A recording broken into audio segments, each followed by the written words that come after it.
नमस्कार दोस्तों, मैं हूं विभोर और आपका एक बार फिर से स्वागत करता हूं मेरे यूट्यूब चैनल पर जिसका नाम है लर्न लॉ विद विभोर। और आज हम एक इंटरेस्टिंग केस डिस्कस करने जा रहे हैं जिसका नाम है Rumesh Thapar versus the state of Madras. ये जो जजमेंट है वो निकल कर के आया था 26 मई 1950 को। और अगर आपको इसका साइटेशन चाहिए तो इसका साइटेशन है 1950 AIR 124। ये जो जजमेंट है it's a constitutional bench judgment. जब जजमेंट कॉन्स्टिट्यूशनल बेंच का होता है तो उसमें जो आपकी मेजोरिटी होती है वो 5, मतलब उसमें जो बेंच होती है वो मिनिमम 5 जज की होना इम्पोर्टेंट है। अगर कोई जजमेंट 5 या 5 के ऊपर बेंच की जजेस दे रहे हैं तो उस केस पर हम कह सकते हैं कि it is a constitutional bench judgment. 5 से ऊपर कोई बेंच बन जाए, 5, 7, 9, 11, 13, 15 जो आगे बनते चले जाएगी, it will be a constitutional bench judgment. जब हम बात करते हैं इस जजमेंट की तो it is a constitutional bench judgment. इसमें 5 जजेस की बेंच बनी थी। तो जो ये बेंच बनी थी वो थी जस्टिस सैयद अली फजल की, justice H J Kania, justice M Patanjali Shastri, justice Mehrchandra Mahajan, justice Sudhir Ranjan Das, justice B K Mukherjea. अब इसमें क्या इंटरेस्टिंग बात है, जो जजमेंट था ये 4-1 की मेजोरिटी से पास हुआ था। तो इसमें जो मेजोरिटी जजमेंट था उसको लिखा था जस्टिस एम पतंजलि शास्त्री ने, एंड जो इसका डिसेंटिंग व्यू था वो दिया था जस्टिस सैयद जस्टिस फजल अली ने। तो बेसिकली इस केस के अगर हम बात करें, ये केस है बेसिकली फ्रीडम ऑफ प्रेस के बारे पर। तो जब हम बात करते हैं फ्रीडम ऑफ प्रेस की, it is one of the most important fundamental right that we have, because sorry, because जो प्रेस होती है वो कोई भी डेमोक्रेसी की आईज और ईयर्स है। जो पब्लिक होगी उसको अंदाज कैसे आएगा कि देश के अंदर क्या हो रहा है, उसके लिए प्रेस का होना ज़रूरी है और एक फ्री प्रेस का होना ज़रूरी है। जब तक प्रेस फ्री नहीं होगी, अगर प्रेस के ऊपर स्टेट का ऑब्जेक्शन रहेगा, दिक्कत स्टेट का इंटरफेरेंस रहेगा, उस केस पर पब्लिक तक सही इन्फॉर्मेशन नहीं आ पाएगी, जिससे पब्लिक के बीच में जो ओपिनियन है वो गलत फॉर्म होना लाजमी है। तो उस चक्कर पर प्रेस की फ्रीडम होना बहुत इंपॉर्टेंट है। तो ये जो जजमेंट है वो उसी के बारे में बात करता है। बट अगर हम अपना कॉन्स्टिट्यूशन खोल करके देखें, हमारा जो आर्टिकल 19 है वो बात करता है freedom of speech and expression की। इसे ये सबको पता है, बट इसमें कहीं पर को भी फ्रीडम ऑफ प्रेस की बात नहीं कही गई है। बट फ्रीडम ऑफ प्रेस एक इंपॉर्टेंट एलिमेंट है डेमोक्रेसी का। तो ये जो निकल करके आया है, ये निकल करके आया है बाय वे ऑफ जजमेंट। अब सुप्रीम कोर्ट ने Indian Express newspaper versus Union of India के केस पर ये ऑब्जर्व करा था। मैं इसको रीड डाउन करूंगा। The expression freedom of press has not been used in article 19 but it is comprehended within Article 19(1)(a).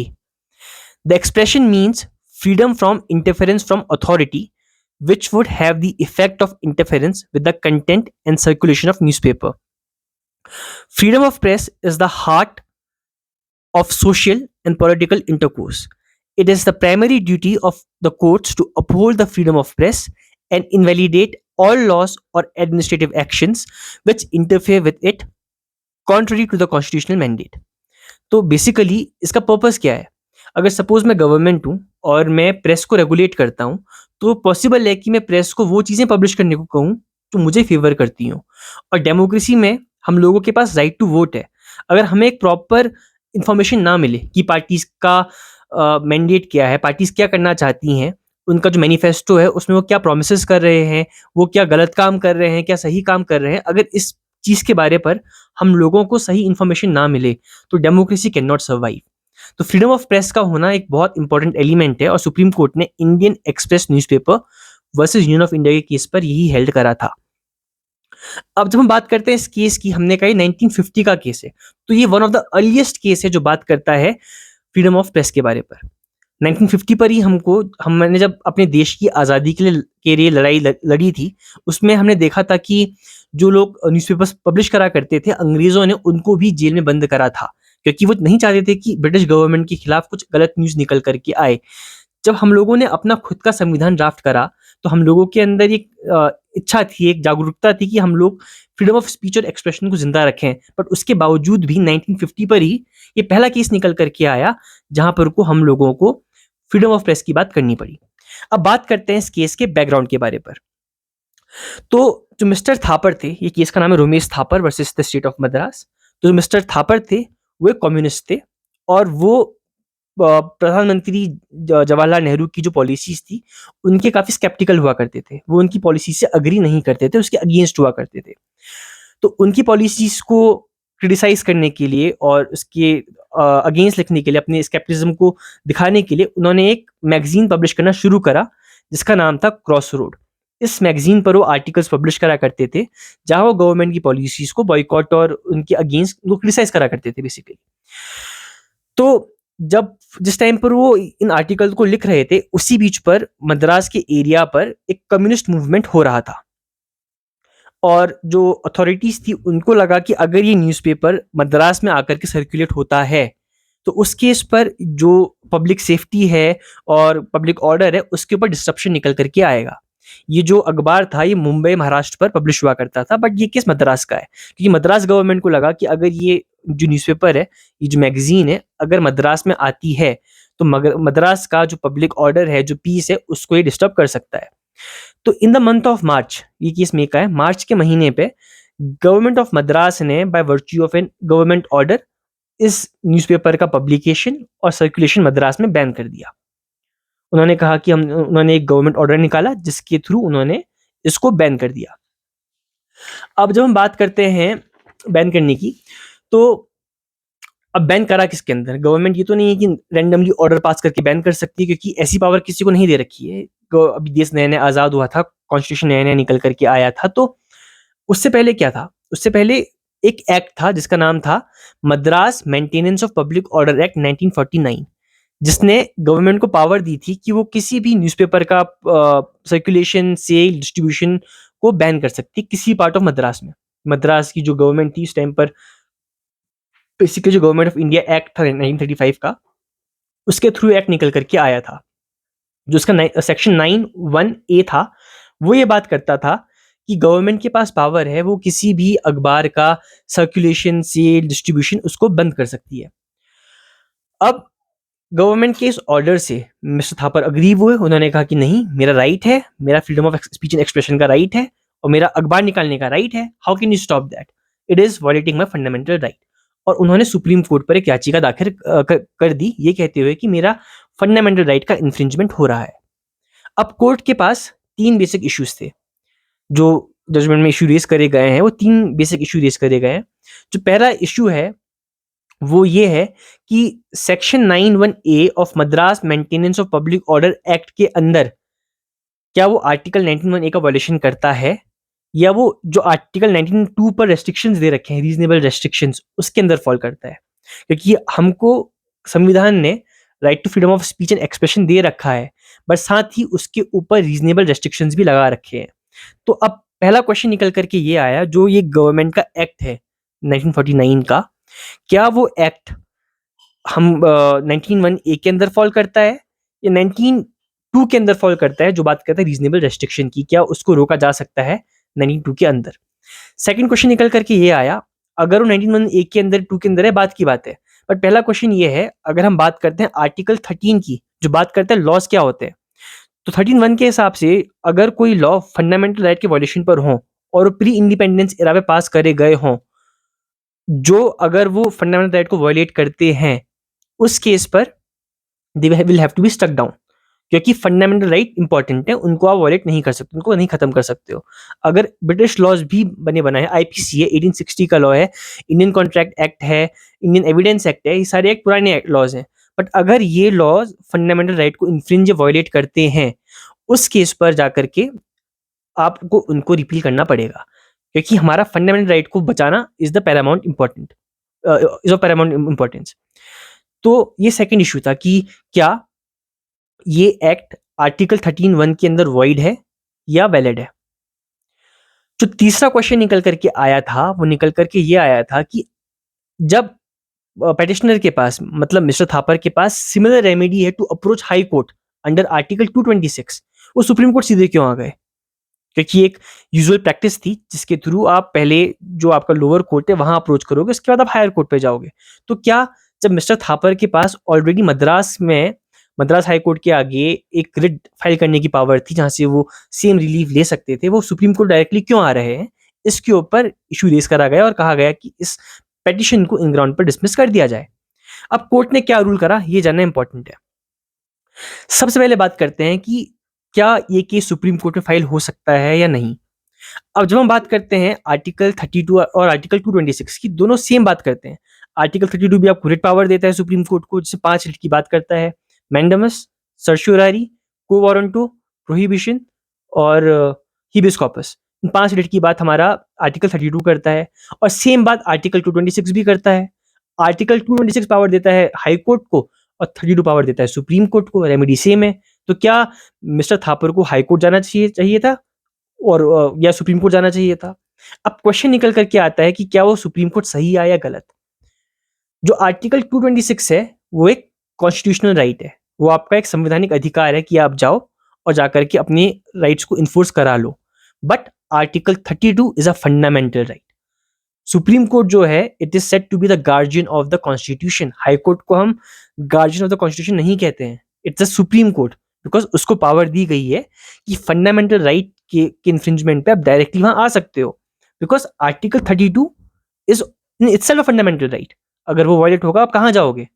Supreme court आप easily approach कर सकते हो, सुप्रीम कोर्ट मना नहीं कर सकती केसेस को लेने के लिए if the infringes your fundamental right, because it is in itself a fundamental right. अब बात करते हैं कोर्ट की रूलिंग की। तो कोर्ट ने कहा कि पेटिशनर सही में सुप्रीम कोर्ट आ सकता था, उसके पास हाई कोर्ट जाने की पावर है, और हाई कोर्ट का जो रेमेडी है it is analogous to the power of the supreme court. But article 32 is a fundamental right. तो supreme court, high court is the custodian of these fundamental right, and it has the power. Supreme Court is the custodian of fundamental right, and it has the power to entertain the case. तो court ने इस बारे में बात करी। उसके बाद second question निकल करके आया with regard to the validity of the act. तो कोर्ट ने जब इस एक्ट की वैलिडिटी की बात करी, तो कोर्ट ने कहा कि जो हमारा freedom of speech and expression है, it also talks about freedom of propagation of ideas. अगर आप आइडिया को ही प्रोपगेट नहीं होने दोगे, तो लोग अपना थॉट और एक्सप्रेशन कैसे बनाएंगे? That is a basic question. तो जब बात निकल करके आई freedom of idea and expression की, तो कोर्ट ने ये कहा कि right to circulate a paper, circulate a newspaper is also a part of Article 19(1)(a), because it talks about circulation of ideas, and ideas will create thoughts and expressions. तो court ने कहा कि हाँ, ये 19(1)(a) के अंदर निकल करके आता है। अब क्वेश्चन निकल करके आया, क्या पता ये 19(2) के अंदर निकल करके आ जाए, क्योंकि रीजनल रेस्ट्रिक्शंस भी बहुत हुआ करते थे।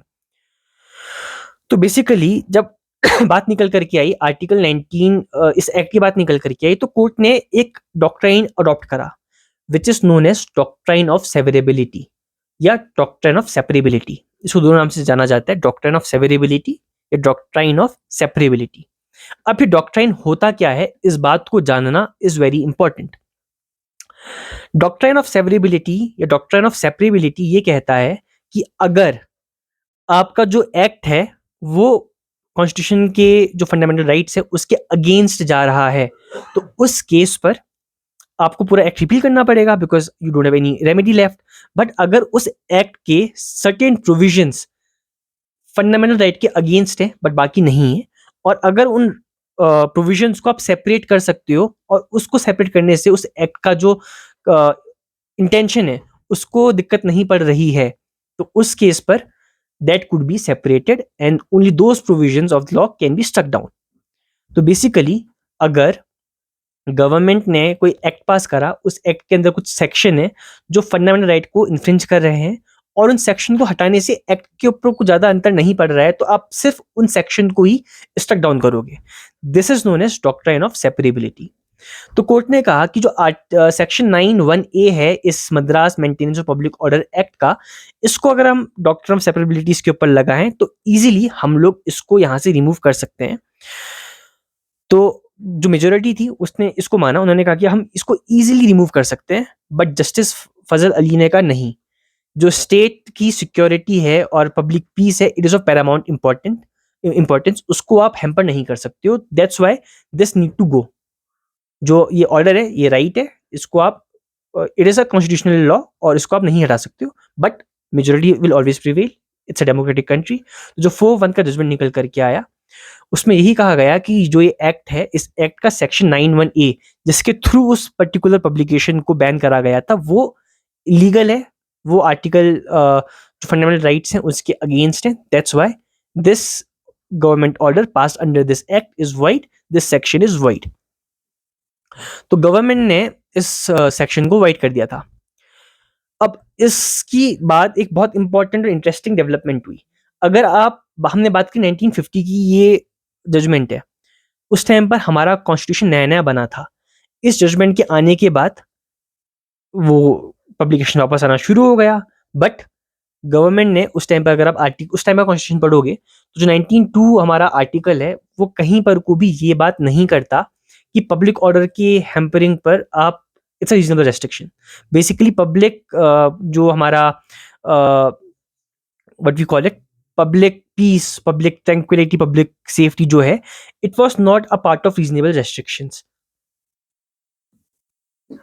तो जो उस टाइम पर रीजनेबल रेस्ट्रिक्शंस हुआ करते थे, उस पर पब्लिक पीस और ये चीज़ें नहीं हुआ करती थी। उस कारण कोर्ट ने इसको 19.2 के अंदर फॉल नहीं करा।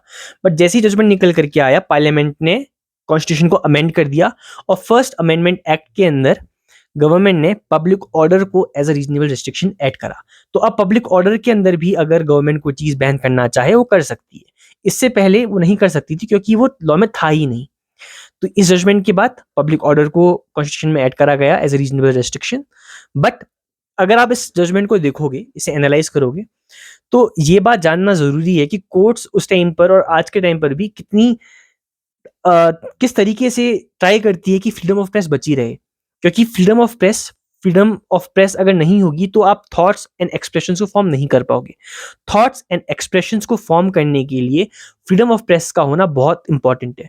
अगर आपके पास सही इंफॉर्मेशन नहीं पहुंचेगी और गलत इंफॉर्मेशन पहुंचेगी, आपका ओपिनियन गलत बनना शुरू होगा।